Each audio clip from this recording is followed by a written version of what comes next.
So today we're now going to speak about it. We're going to penetrate it even more, and we're going to start where it all began. And therefore, we have some great guests today. We actually have our founder, Robert of Jochnick, with us, and we have the chairman of Oriflame, Alexander of Jochnick. Please put your hands together all over the world. Let's invite Robert and Alexander to our show.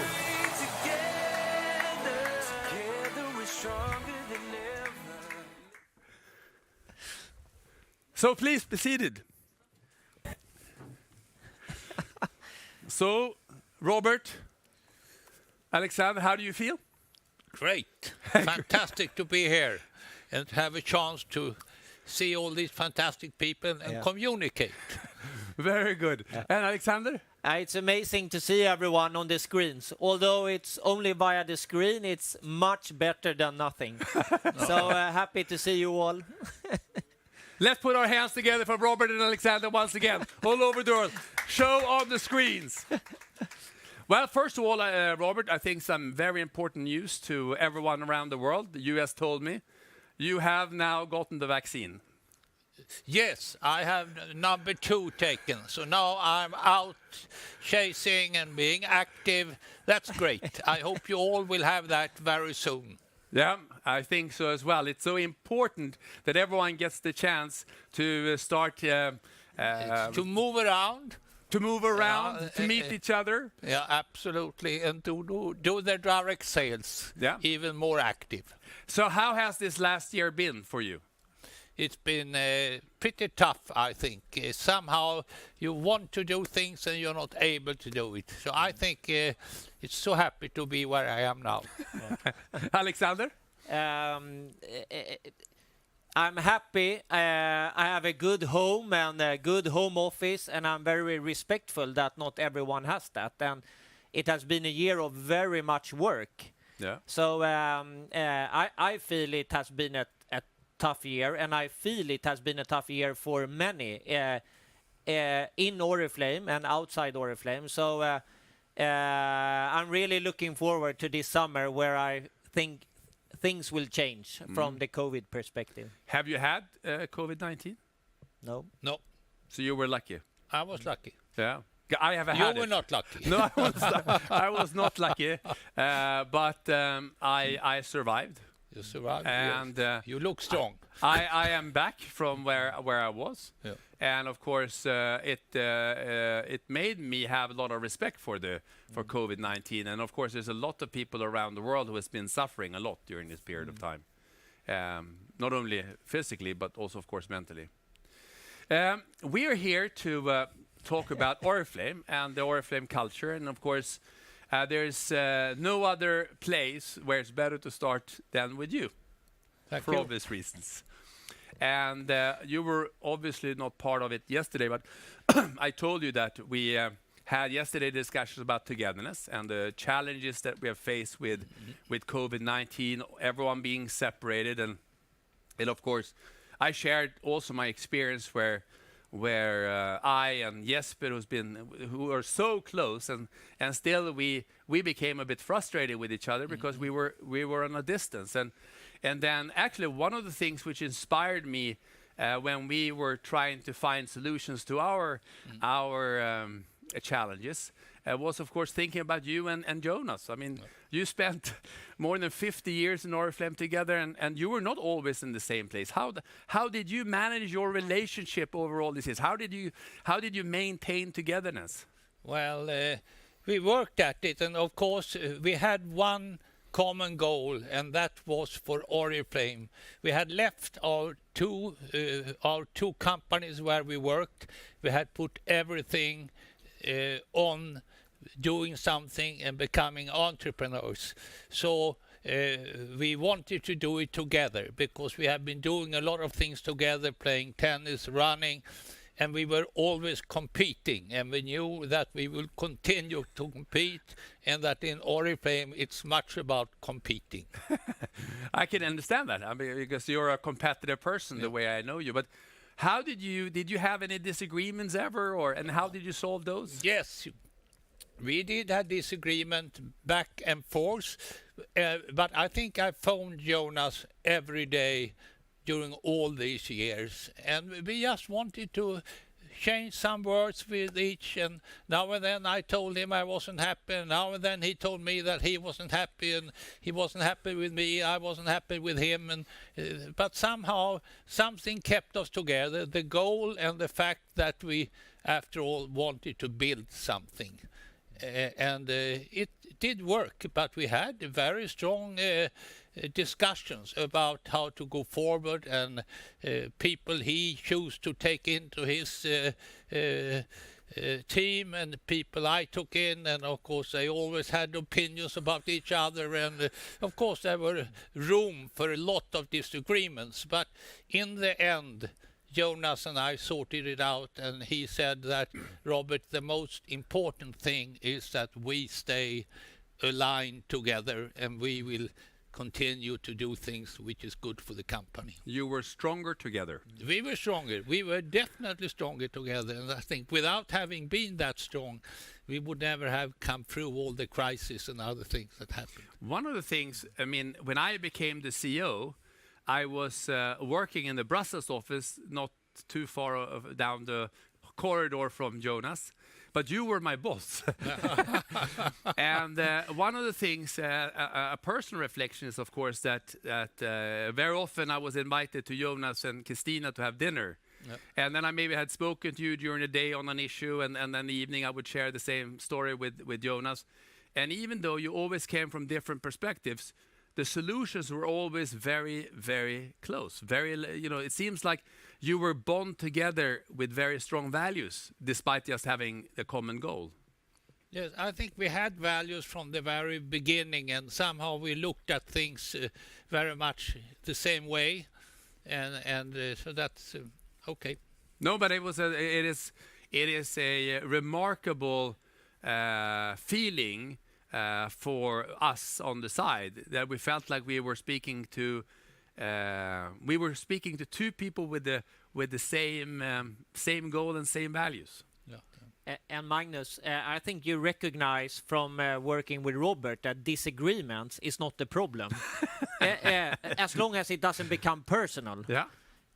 We always say that we have a high ceiling in the boardroom or in the home, where we share our feelings and thoughts and disagreements, but they never turned it personal. No. So that was just about business. Let's sort this out. Let's fight a bit. Yeah. But then they go home and they are friends. Yeah. And I think that's a very important. I think that's a very good and very important aspect, in the sense that if you can keep the disagreements on a business level, making sure that the one you're disagreeing with still feels that you respect the person, and that then it is much easier to find common ground. Absolutely. Obviously, we are now in times when there are so many things changing, and at every time in history, people tend to think this is the break point, or this is the most changing times. But in 1967. You decided to, as you said, quit your jobs and start Oriflame. And why did you start with direct selling? I mean, how did you come upon that idea? Well, when I speak to people, I always say life is very much about opportunities, because people do their planning, but things happen, and some people jump on the opportunities, and some people complain and say they never had any opportunities. But Jonas and I, we were in agreement that we didn't want to stay in our companies. We didn't want to wait to advance. We wanted to do things ourselves, and we wanted to be entrepreneurs. So that's how the whole thing started. And why direct selling? Direct selling, because I had been in France working for a very well-known direct sales company called Electrolux, and they sent me up to Clermont-Ferrand to sell vacuum cleaners, and I got my taste for direct sales, both good and bad, I can say. But I did learn about direct sales, and Jonas was selling language studies when he was in the Navy, earning some money. So we had touched upon it, but that wasn't what really made us decide it. It was the opportunity that suddenly appeared where we could move into a business that had gone bust, but where we saw a chance to immediately do something. So that's how it... Yeah. Were you a successful direct seller? Well, I was a terrible direct seller. I managed to sell one thing, and that was what in France was called an aspie balai, that's a hand cleaner, you know. And I was so there when the French people are not so nice to Swedish people coming, and they told me, Robert, you see that house? There are 20 levels. You start at level 1 and you push every door and you work your way down.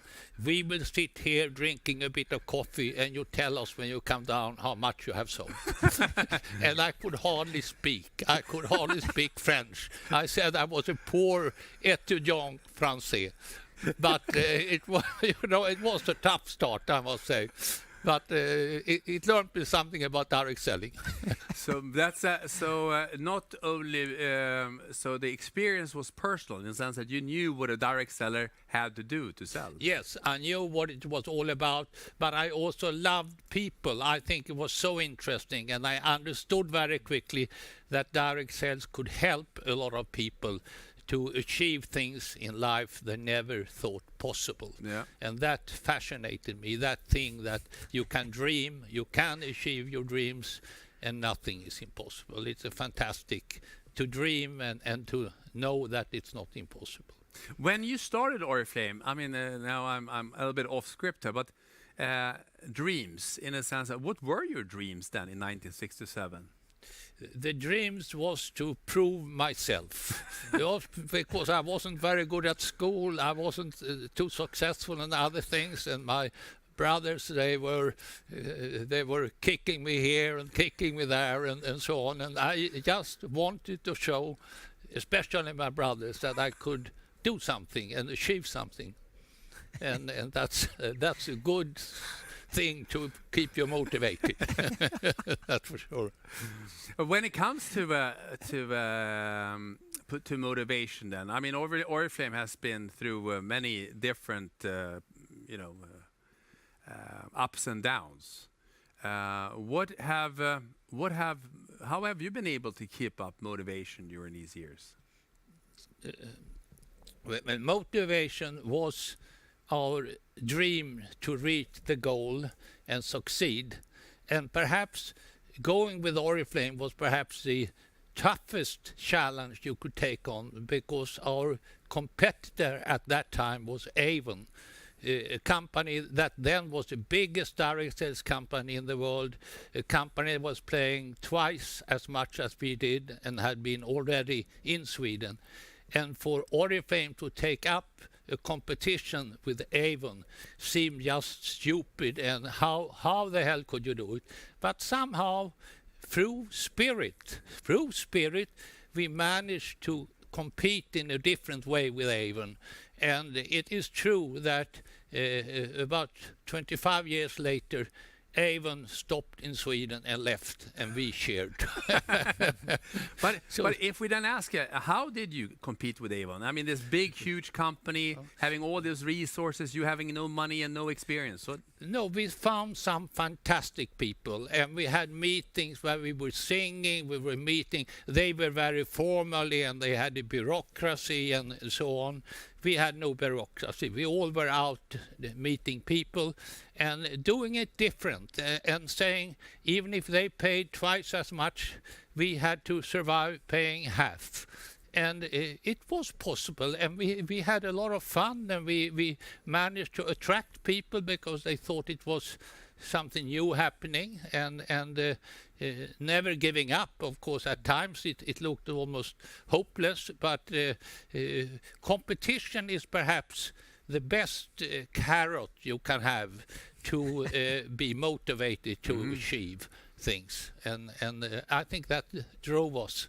You run faster in the forest if you have someone who you're running with. Absolutely.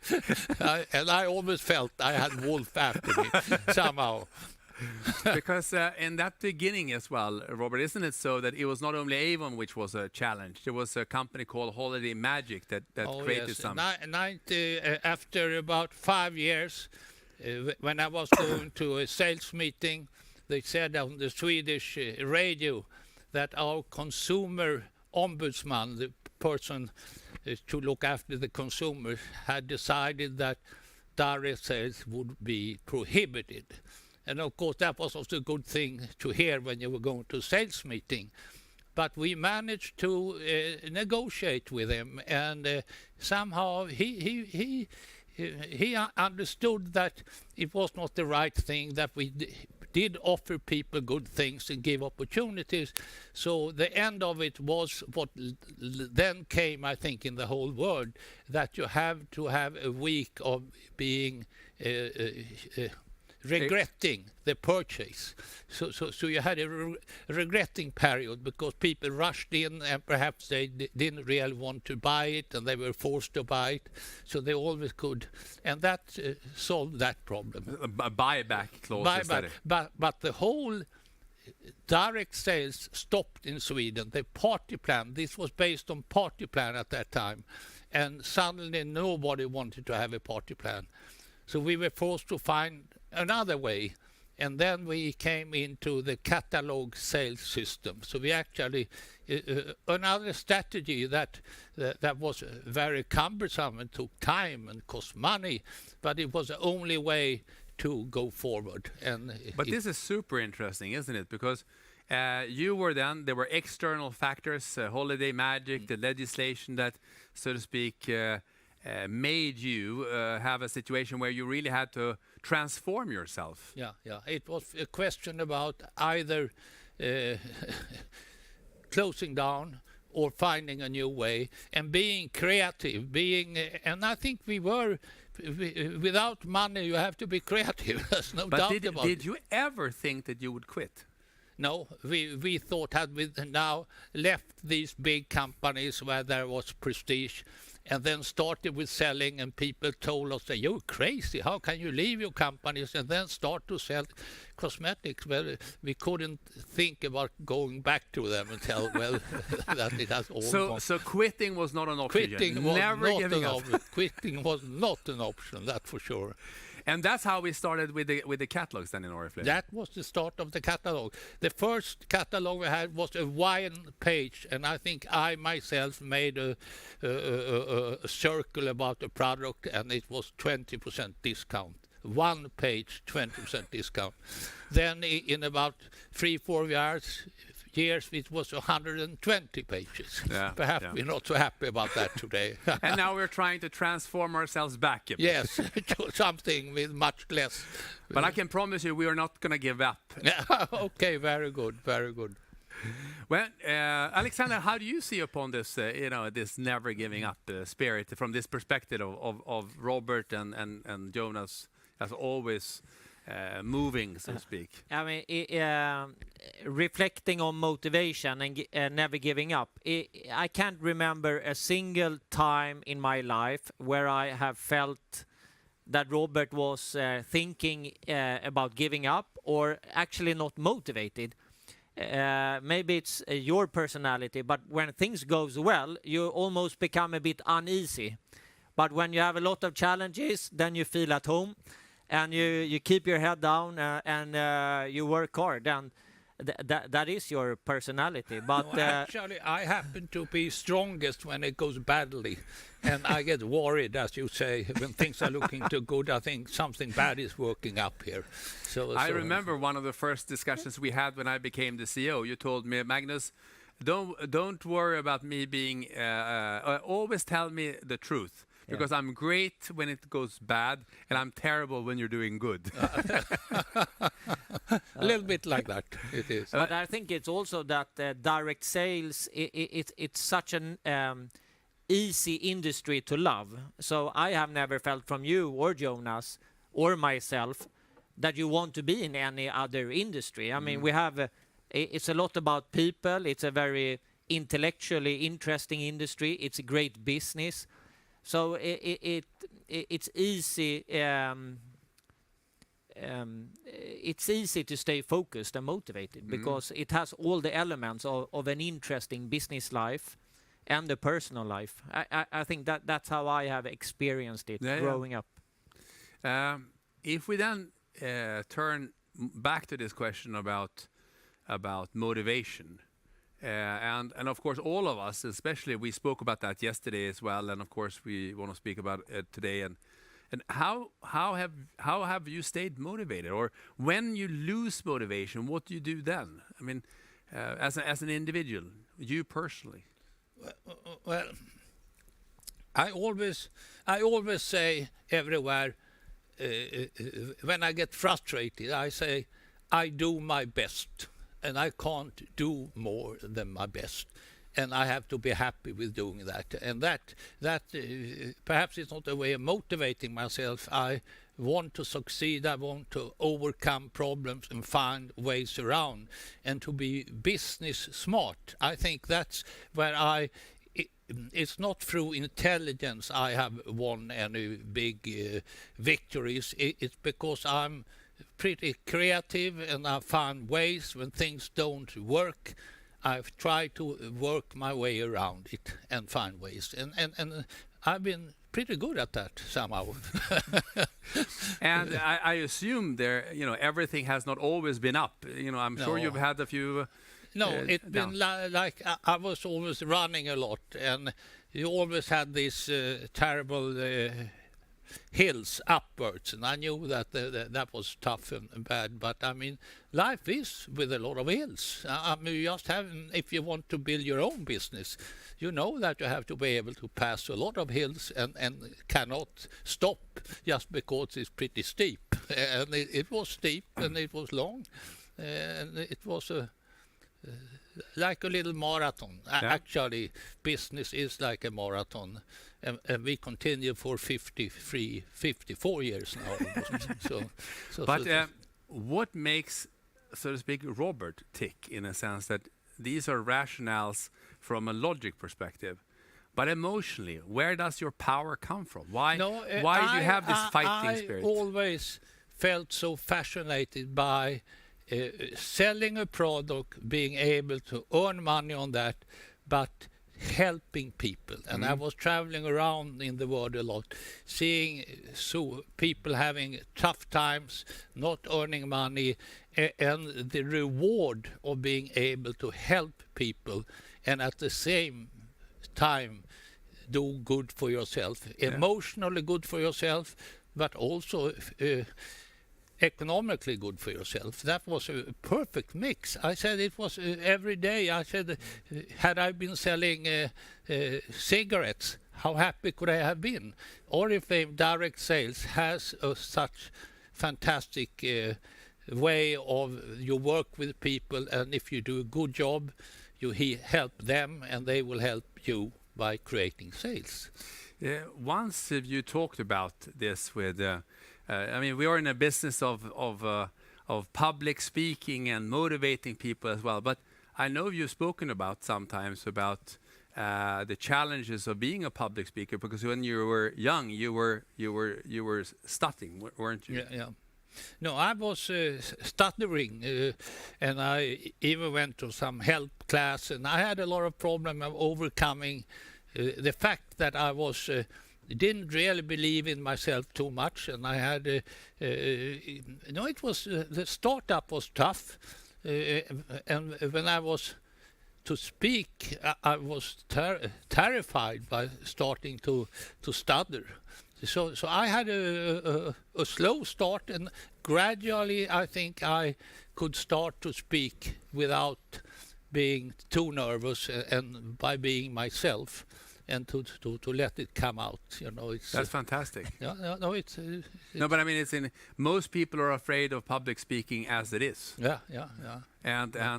And you started with a barrier inside yourself, and you overcame. I did, but I had a message, because Oriflame and direct sales is so fantastic to speak about, because it's fascinating. Powerful. Robert, I mean, we speak about spirit, and I know as well that you say that sometimes we make mistakes. Yes, and I think that's. I wouldn't say that my life has been filled by mistakes, but I certainly feel that I have done my mistakes, and I always wake up at night when I get the bad dreams and feel why did I do that and so on. So yes, I have done my mistakes, and in Oriflame we have made our mistakes. And the only important thing is to learn by your mistake, because I think the most valuable thing is to learn, to try to improve and to do it better next time. And I haven't had that problem of believing that I'm perfect, that I don't make any mistakes. It's just a question of trying to make as few as possible. And learn from the ones that you do. Yeah. If we start, Alexander, how do you see upon this questions about values from a perspective of daring to do things and because you were born into Oriflame, you could say, but you became the chairman in the end, and maybe that's natural. But was that something that you always dreamt about, or were you forced by Robert, or Okay. Well, two easy things. I never dreamt about it, and I was not forced. And then how it became like this, it's not.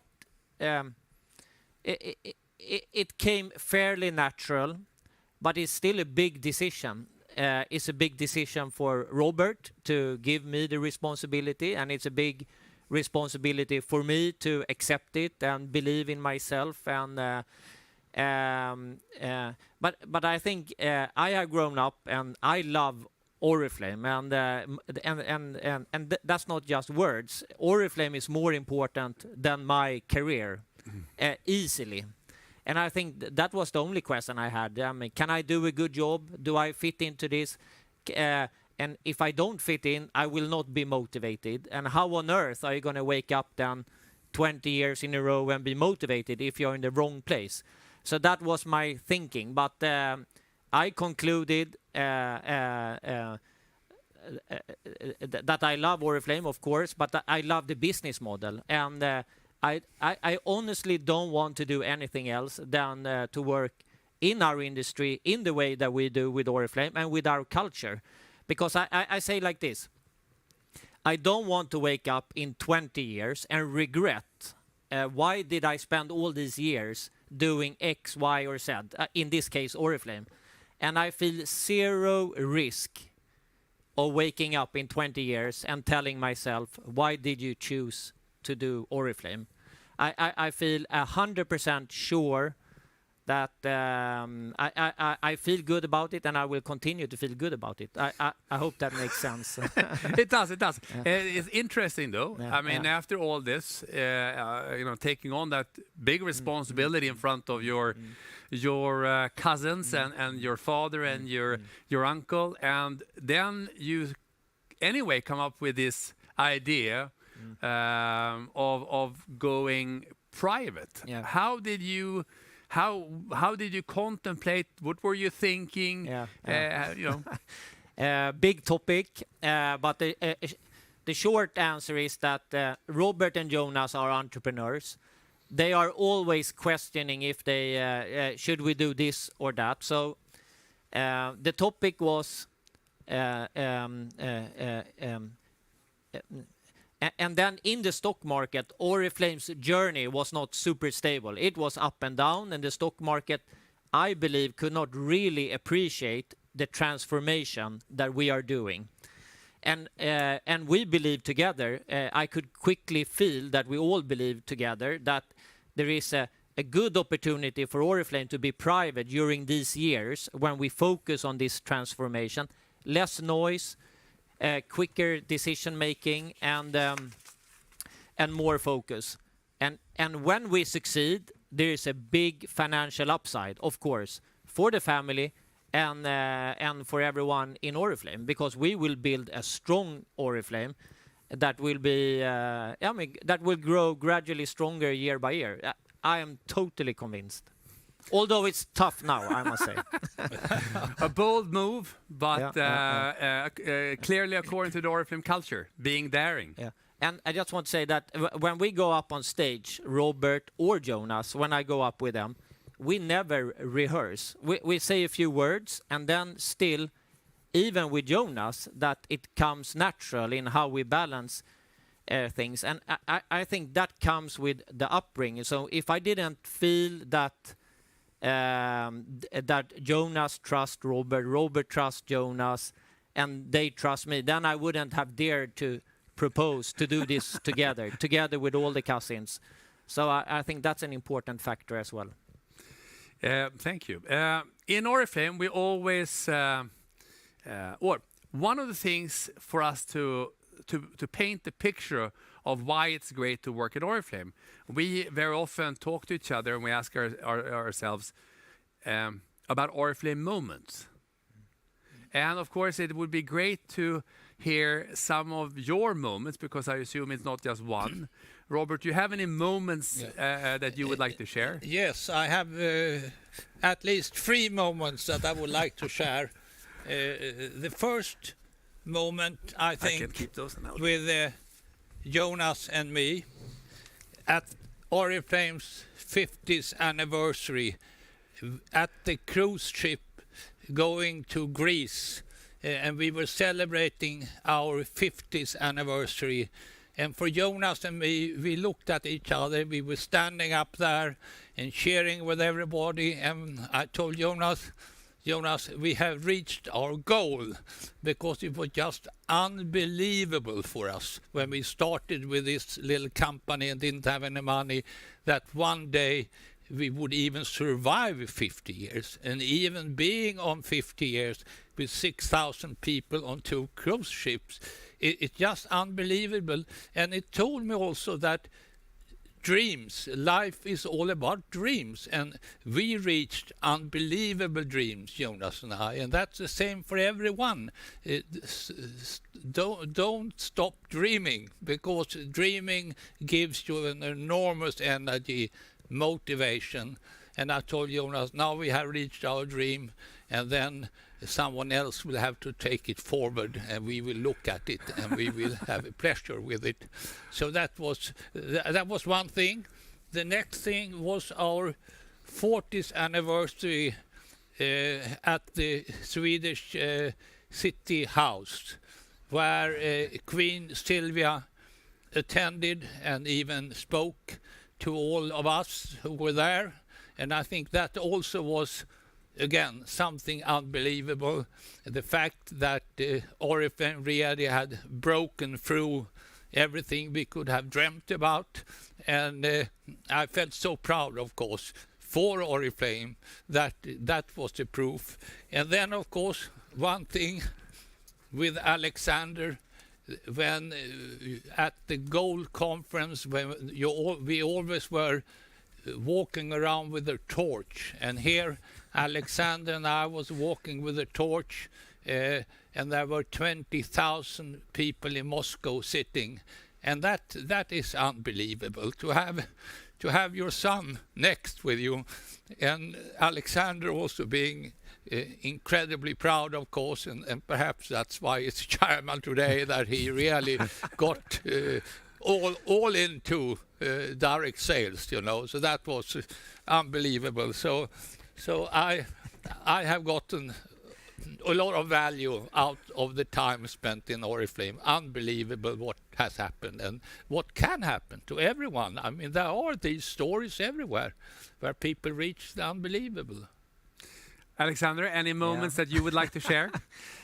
Well, I could share many moments. I mean, during the first 10 years of my life, I joined many conferences in Sweden and Finland, and then it was more from the perspective, what on earth is this, and the community, etc. Then I went on to university, and then I actually worked at an American consultancy company, and that was when the Russian crisis was. And I remember that because it was a very big moment for everyone involved. And I remember that because I was reminded that you can't take anything for granted. And that is a very strong feeling that I still bring with me. But maybe the most recent strong memory is the gold conferences here in Stockholm only 2 or 3 years ago. And when I want to brag about Oriflame or show someone what is Oriflame, I show them the video from the carnival when we marched a couple of thousand Oriflames from all different countries with all the color and the prideness. We paraded through Stockholm. And when people see that video, they are blown away. And I'm always blown away when I see that video. So thanks for sharing. Thanks for sharing. Dear colleagues, let's put our hands together for Robert and Alexander for sharing their moments.